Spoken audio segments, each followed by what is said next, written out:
पाथर्डी शेवगाव मतदारसंघ 222 या मतदारसंघामध्ये माजी आमदार चंद्रशेखर घुले या ठिकाणी आज खरवंदी दौऱ्यावर आले आहेत। आपण त्यांच्याशी बातचीत करणार आहोत। स्वागत आहे तुमचं। कशी तयारी आहे?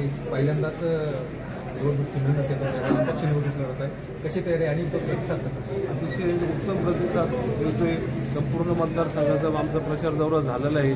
आज आपल्या या परिसरातला आता फक्त टाके माणूस आमच्या गटाचा दौरा आज आम्ही आता इथून गेल्यावर करणार आहोत। प्रचंड उत्साहाची लाट आणि विशेषतः युवक वर्गाने हे सगळं इलेक्शन हातात घेतलेलं आहे आणि लोकांच्या लक्षात आलेलं आहे की आतापर्यंत आपला वापर फक्त मतापुरता गेला या मतदारसंघामध्ये, कारण त्यांचा माझा 5 वर्षाचा कार्यकाळ आणि आत्ताच्या लोकप्रतिनिधीचा 10 वर्षाचा कार्यकाळ याच्यातला फरक जाणवतोय आणि म्हणून प्रचंड चीर आत्ताच्या लोकप्रतिनिधीच्या बाबतीत मनामध्ये लोकांच्या झालेली आणि या दोघांच्या प्रस्थापित पुढाऱ्यांच्या पातळीच्या कंटाळून लोकांनी ठरवलेलं आहे आता आपल्याला तिसरा पर्याय मिळालेला आहे आणि म्हणून तिसरा पर्यायाच्या माध्यमातून आपल्याला संजीव भाऊ सारखे सगळे आमचे प्रमुख कार्यकर्ते ज्यांनी या परिसरामध्ये जलक्रांती घडवलेली त्यांच्या माध्यमातून या मोठा भगवानगड पाणीपुरवठा योजना इथं त्यांनी मोठा लढा उभारला आणि त्याच्यात ते निश्चितच मी तर म्हणेल 100% त्याच्यात ते यशस्वी झालेले।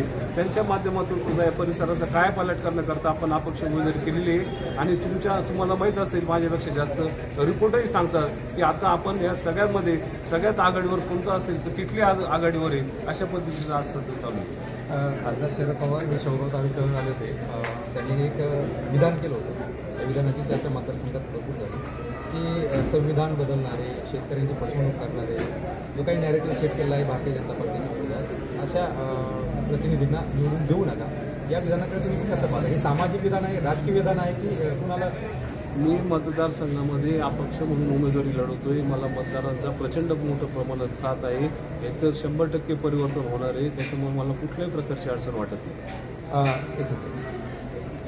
आता संजू भाऊंनी या ठिकाणी उल्लेख केला या परिसरातल्या ऊसतोडणी कामगारांच्या भागासाठी शाश्वत शेतीसाठी सिंचनाची व्यवस्था, पाण्याची व्यवस्था या ठिकाणी झालेली नाही। त्याच्यासाठी तुमचं व्हिजन काय असणार आहे की पुढच्या 5 वर्षामध्ये काय असे संकल्प आहे तुमच्या मनात की जे कामं तुम्हाला करायची? मी जाणीवपूर्वक सांगू इच्छितो की स्वातंत्र्य मिळाल्यापासून या मतदारसंघामध्ये लोकप्रतिनिधी फक्त मतापुरतं वापर इथं केलेला आहे। 2009ला मला संत भगवान बाबाच्या आशीर्वादाने काम करण्याची संधी मिळाली। तुमच्या माहितीकरता सांगतो, माणिक दौंडी परिसरामध्ये ते आतापर्यंत वीज माहीत नव्हती, तिथं आपण वीज आणली, लोकांनी अक्षरशः तिथं डोक्यावर घेतलेलं आहे। त्याच पद्धतीने अनेक बंधाऱ्याचे म्हणजे स्वातंत्र्य मिळाल्यापासून तर नद्या निर्माण नाही झाल्या ना, पिढ्यानपिढ्याच्या नद्या होत्या, पण आजपर्यंत पाथर्डीमध्ये बंधाऱ्याचाच कोणी तिथं प्रयोग राबवला नव्हता। आपण जाणीवपूर्वक अनेक ठिकाणी अनेक गावामध्ये प्रत्येक गावात जिथं साईट अवेलेबल असेल तिथं आपण बंधाऱ्याची मालिका उभी केली, कारण हेच ऊसतोड कामगारांकरता आपल्याला शेतीचा वापर आहे तिथं त्यांना पाण्याचं उपलब्ध करून द्यायचा आणि आताच सांगितलं त्याप्रमाणे भगवानगड योजना जशी पाणी पिण्याकरता आणलं त्याच पद्धतीने भगवानगड शेतीकरता पाणी योजना, लिफ्ट योजना आपण निश्चितच या परिसरात राबवू अशा पद्धतीचं आहे। 4 उमेदवार आहेत या चौरंगी लढतीमध्ये, आता तुमच्याकडे चिन्ह नाहीये, तुम्ही ढाकणे आणि राजळेंना चितपट द्याल, विश्वास आहे? 100%।